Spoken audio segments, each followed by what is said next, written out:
Hey, English learners. Welcome back to the English podcast for learning English in a simple way. Mia, I am exhausted. I just spent my entire Saturday helping my cousin move apartments. I had plans to simply relax and recharge, but I said yes, and now I'm tired, sore, and secretly a little annoyed. Leo, we need to talk. You have a classic case of the disease to please. Your superpower is also your weakness. You just can't say no. But I don't want to disappoint anyone. Saying no feels rude, mean. Okay, think about it differently. When you said yes to your cousin, what did you say no to instead? Well, I said no to relaxing in the bath. I said no to reading the book I've been looking forward to. I said no to taking care of my own mental health. Boom. That's it. That's the key. Every time you say an automatic yes to someone else, you are silently saying no to yourself. You are letting yourself down. It is, but it's not about becoming selfish. It's about becoming self-full. You have to fill your own cup first. Otherwise, you have nothing left to give anyone else. You're just giving them an empty cup with a smile. Self-full. I like that. So what's the first step? How do I break this cycle without feeling like a terrible person? Let's start simple. You need a transition phrase. When someone asks for your time or help, don't say yes immediately. Give yourself a moment to think first. Then, what should I say instead? You say, let me check my calendar and get back to you. Or, I need to think about that. I'll let you know. It's polite, it's professional, it's not a no, but it gives you the power to pause and ask yourself the most important question. Do I actually want to do this? So saying, let me check my calendar, really means, let me think about what I want first? Exactly. It gives you time to decide instead of just saying yes automatically. Your challenge this week, and everyone listening our podcast, see how it feels to take back a little control over your own time. But where does this even come from? Why is it so hard? It often starts young. Maybe we learned that being good or helpful was the way to get love or avoid conflict. We carry that into adulthood as a survival tactic. So it's a fear? Fear of being seen as rude or unkind or unlovable? Exactly. It's often a fear of conflict or rejection. We prioritize temporary peace over our long-term peace of mind. I can see that. But why do we equate being helpful with being loved? It feels like such a heavy burden. Great question. It really comes down to our early experiences. Many of us were praised for being good kids when we helped out or avoided confrontation. Over time, that translates into needing others' approval to feel valued.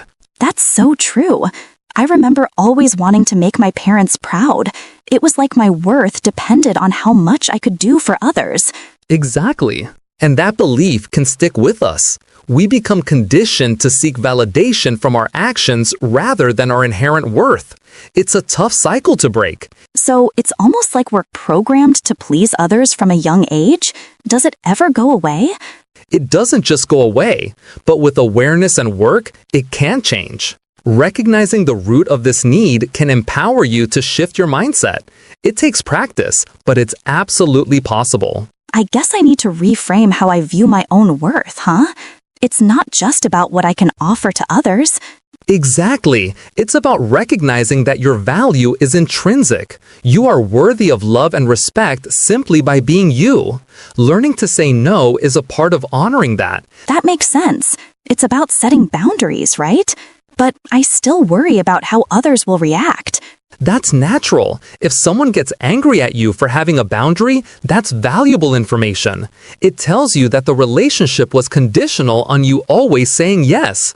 A true friend will respect your limits. So it's probably more about their comfort than mine? That's a possibility, but it's also an opportunity for growth, both for you and for them. You're teaching them how to treat you, and that can sometimes be uncomfortable, but ultimately beneficial. What if they react negatively? I guess if I'm more self-full, I might actually be in a better position to help them when I do say yes. It's like my energy and enthusiasm would be genuine. Exactly. When you take care of yourself first, you can give so much more to others when you choose to help. And that's the beauty of it. This is really eye-opening, Mia. I feel like I have a lot to work on, but also a clearer path forward. So why go through all this awkwardness? What's the real reward on the other side? My time back, my energy, my sanity.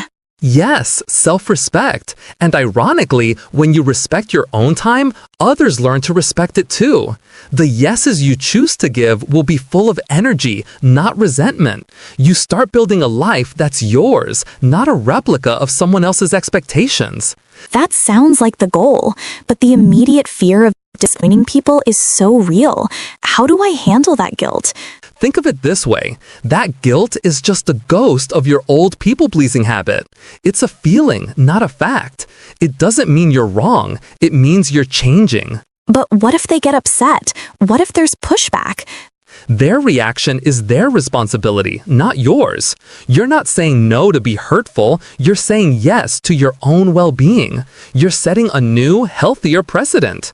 So it's about creating a more honest dynamic. Exactly. You're planting seeds for a more authentic relationship. It might feel shaky at first, but it can lead to stronger, more respectful connections built on truth, not obligation. I'm starting to see it.